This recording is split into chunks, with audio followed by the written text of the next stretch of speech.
Hello friends नमस्कार welcome back to my channel. तो friends आज वीडियो रे आमे गोटे ब्लाउज रो बैक नेक डिजाइन करिबा।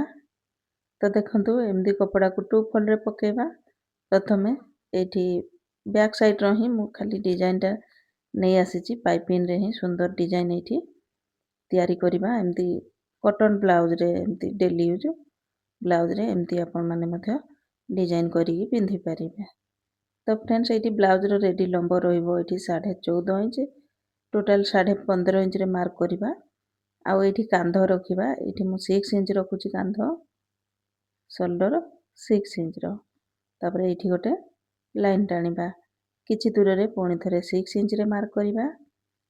आउ ये आर्म होल नहीं जा 6.5 इंच चेस्ट चारि भाग रो भाग हो 8.5 इंच तापर एक्स्ट्रा मार्जिन नहीं जा या लाइन टाणिकी मिसेला पर ये आम आर्म होल रो शेप दे नबा।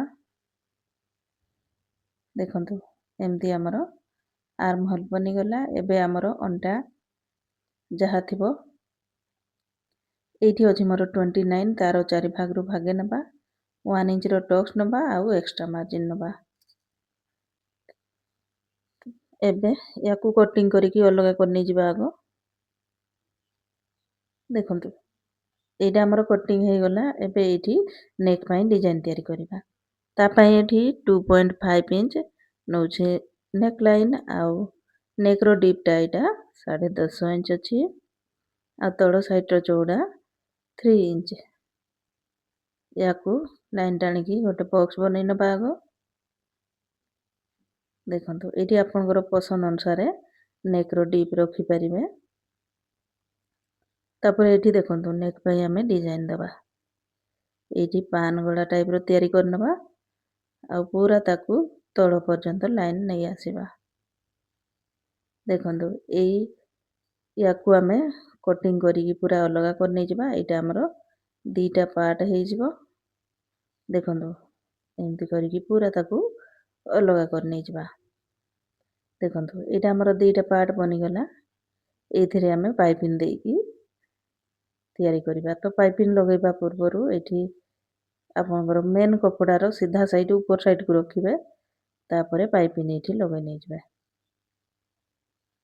देखंतु हमर गळार शेप अनुसार एठी पाइपिंग मु लगे नउची। तो एठी आपनकर पसंद अनुसार पाइपिंग मध्य एठी तार कलर चूज कर नेबे। देखंतु एठी तळ पर्यंत पूरा पाइपिंग को लगे नै जिबा। एमिति ही आ गोटे पार्ट रे भी लगे नै जिबा।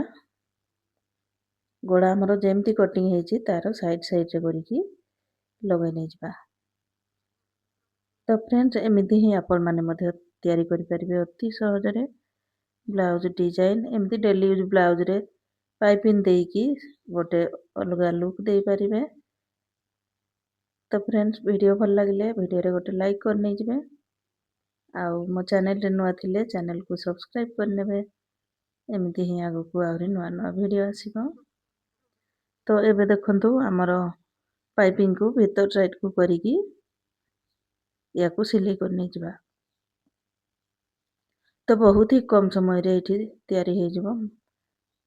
आपन को केवल 10 मिनिट लागिवो गळा तयारी करिवा पई। 10 मिनिट भी नह ताठू भी कम समय मध्य रे हे जिवो। एमती हमर सिंपल राउंड न करिकी ताकू एमती पाइपिंग देकी किछि तो गोटे डिजाइन दे दबा बैक साइड रे। एमती करिकी आपण माने भी पिंधि परिबे डेली यूज ब्लाउज डिजाइनर बनेकी। देखंतु हमर पाइपिंग लाग गला। आ पूरा फिनिशिंग रे एठी पाइपिंग लागिची। एमती आ गोटे मु एक्स्ट्रा कपड़ा नै आछि ताकू दी साइड रे फोल्ड करिकी एठी ताकू पेच लगेबा। देखंतु एमती करिकी ताकू एठी सिलाई कर नै जिबा। गोटे साइड को आगे जॉइंट कर नै जिबा। एठी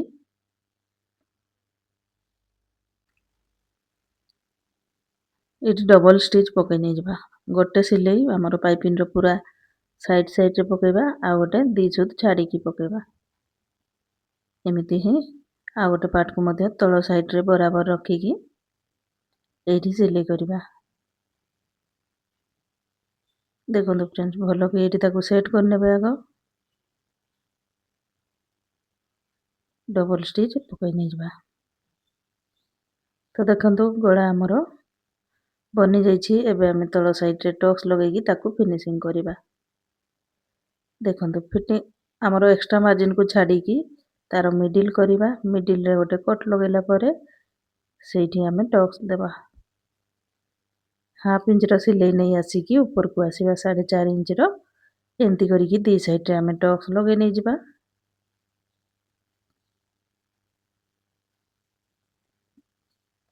देखंतु एबे आमे तळ साइड रे पट्टी लगेबा एक्स्ट्रा पट्टी।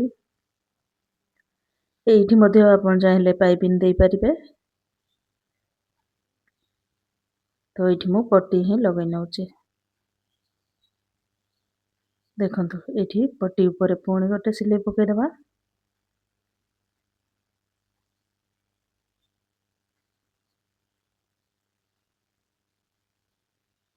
एइठी देखंतु हमरो सिलाई पड़ी जाइछि। एबे ताकू भीतर को फोल्ड करिकी एइठी पुणी आ गोटे सिलाई पकेइ नेबा। एइठी अंटारे हेमिंग मध्ये करदबा। एइठी आगो बड़ सिलाई पकेइ नै जाइतबा परे ताकू हेमिंग करिबा हातरे। तो देखिले केते कम समय रे हमरो तयारी हे गला सुंदर गला डिजाइन। तो आपण मानको केमती लागिला आजिर डिजाइन कमेंट माध्यम रे निश्चय जणिबे। वीडियो भल लागिले वीडियो रे गोटे लाइक करिवे, शेयर कर नै जिवे। मो चैनल रे नुआ थिले चैनल को सब्सक्राइब करिवे। तो फ्रेंड्स आजिर वीडियो एतिकी पुणी देखा हबो आ गोटे नुआ वीडियो रे। Thanks for watching.